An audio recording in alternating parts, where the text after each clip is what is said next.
खूप जुनी गोष्ट आहे. पंढरपूरच्या जवळच्या एका खेड्यात भीमा नावाचा एक गरीब शेतकरी आपल्या कुटुंबासह राहत होता. तो अत्यंत भक्तिभावाने श्री विठोबाची उपासना करत असे. त्याला विठ्ठलावर अढळ श्रद्धा होती. दरवर्षी आषाढी एकादशीला तो पंढरपूर वारीला जाईल. परंतु यावर्षी त्याची पत्नी गंभीर आजारी होती. भीमा खूप चिंतेत पडला. वारी न गेल्यास माझं मन अशांत राहील, पण पत्नीला एकटी कशी ठेवू? तो विठोबाच्या मूर्तीसमोर बसून अश्रूंनी भरलेली प्रार्थना करू लागला. माझ्या विठ्ठला, मी यावर्षी तुझ्या भेटीस येऊ शकत नाही.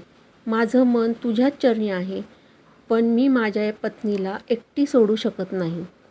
त्या रात्री त्याला स्वप्नात विठोबा दर्शन देतात.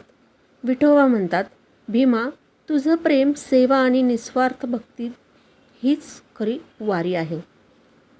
तू जेव्हा कुणाच्या सेवेसाठी आपली इच्छा बाजूला ठेवतोस, तेव्हाच तू माझ्या दर्शनाला पात्र होतोस. दुसऱ्या दिवशी आश्चर्यकारकरित्या भीमाची पत्नी हळूहळू बरी होऊ लागली. गावातल्या लोकांनी हे एक चमत्कार मानला. विठोबाच्या कृपेने त्या घरात आनंद आणि समाधान नांदू लागलं.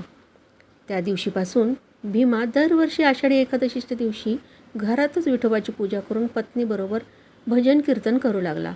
त्याने इतरांना देखील सांगितलं, वारी म्हणजे केवळ पंढरपूरला चालत जाणं नाही, तर आपल्या कर्तव्यासोबत निस्वार्थ प्रेम आणि सेवाभावाने देवाला अर्पण करणं होय.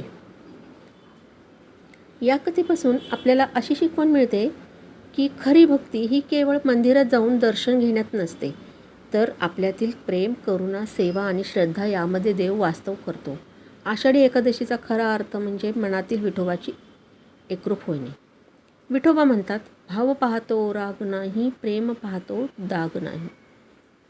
जय जय राम कृष्ण हरी. पुंडलिक वरदे, हार विठ्ठल श्री ज्ञानदेव तुकाराम, पंढरीनाथ महाराज की जय.